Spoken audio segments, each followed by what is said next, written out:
बिस्मिल्लाहिर्रहमानिर्रहीम। अस्सलामु अलैकुम नाजरीन, आप सब दोस्त जानते हैं कि तुर्की इस वक्त बहुत से ऐसे ममालिक के साथ राब्ते में है कि जिन ममालिक के पास बेहतरीन मिलिट्री इक्विपमेंट मौजूद हैं।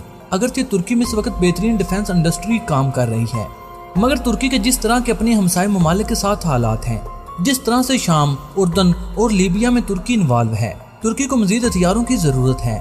ये ठीक वही वक्त है जब अमेरिका और तुर्की के दरमियान ताल्लुकात खराब हो रहे हैं और अमेरिका की जानिब से तुर्की को अपने जदीद हथियार फरोख्त करने से इनकार भी कर दिया गया। तो ये एक फितरी सी बात है कि अगर अमेरिका तुर्की को ऐसे हथियार फराहम नहीं करता तो तुर्की इन हथियारों को दूसरे ममालिक से हासिल करेगा। यही वजह है कि तुर्की की जानिब से रूस, चाइना और पाकिस्तान से नए और जदीद हथियार खरीदने के लिए कहा गया।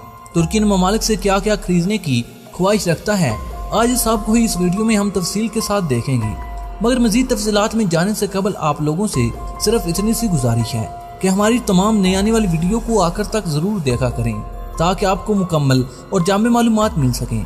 नाज़रीन, तुर्की ने जब से रूस से S-400 एयर डिफेंस सिस्टम हासिल किया है, तुर्की को न सिर्फ अमेरिकन साख्ता F-35 स्टेल्थ प्रोग्राम से मुअत्तल कर दिया गया, बल्कि इसके साथ साथ अमेरिका की जानिब से तुर्की को खबरदार भी कर दिया गया कि अगर वो अमेरिका के रवायती हरीफ से ऐसे हथियार खरीदता है तो अमेरिका किसी भी किस्म की कोई भी दफाई डील तुर्की के साथ नहीं करेगा।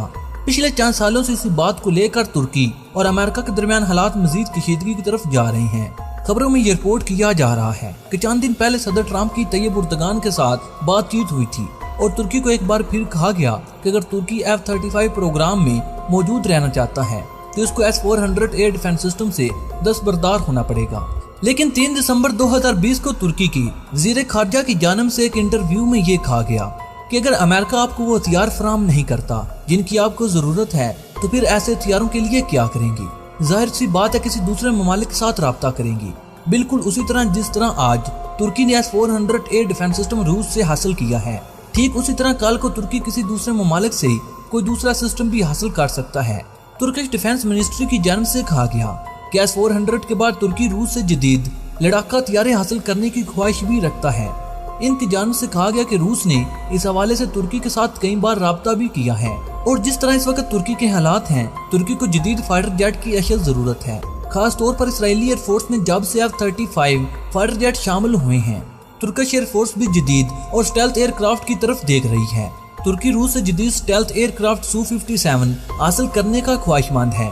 तुर्की की जानिब से ये कहा गया कि सबसे अमेरिका को ये समझ लेना चाहिए कि तुर्की गैर मशरूत तरीके से ही अब F-35 प्रोग्राम का हिस्सेदार रह सकता है। अगर तुर्की को पाबंद किया गया तो अमेरिका इससे पहले कि तुर्की को F-35 प्रोग्राम से बाहर निकाले, तुर्की खुद ऐसे प्रोग्राम से दस्तबरदार होने का ऐलान करता है।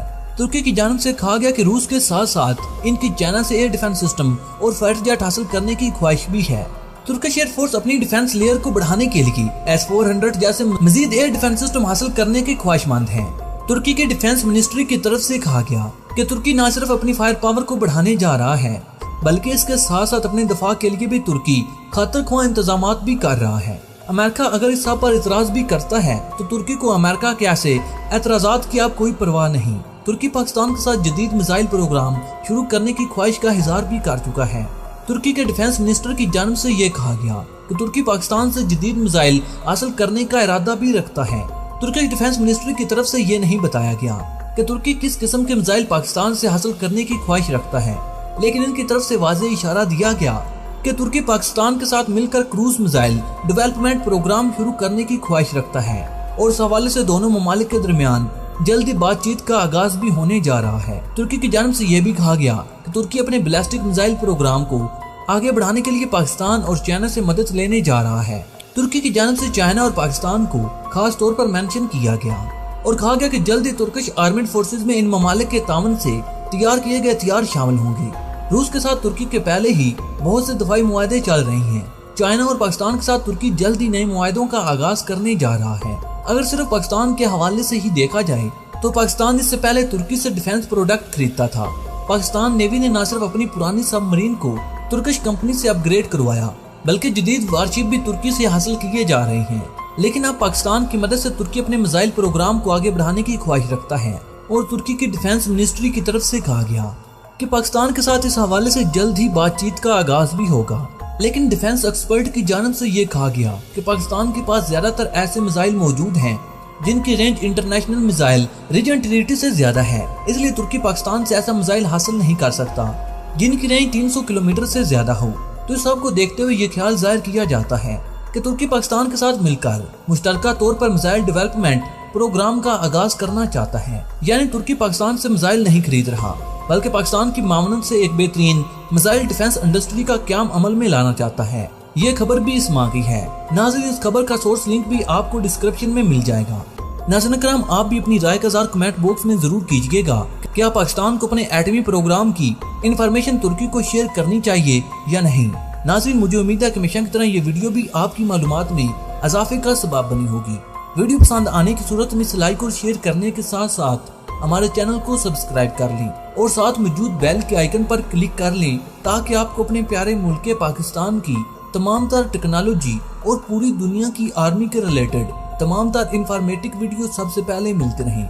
क्योंकि नाज़रीन, हम हर रोज पाकिस्तान और पूरी दुनिया की आर्मी के रिलेटेड तमाम तर इंफॉर्मेटिव वीडियो बनाते रहते हैं और हमारा ये वीडियो बनाने का मकसद सिर्फ और सिर्फ आपकी मालूमात में इजाफा करना है। नाज़रीन, अपने प्यारे मुल्क पाकिस्तान से मोहब्बत का इजहार करते हुए कमेंट बॉक्स में पाकिस्तान जिंदाबाद, पाक आर्मी पाइंदाबाद और अपने गुमनाम हीरोज़ के नाम सलाम जरूर कमेंट कीजिएगा।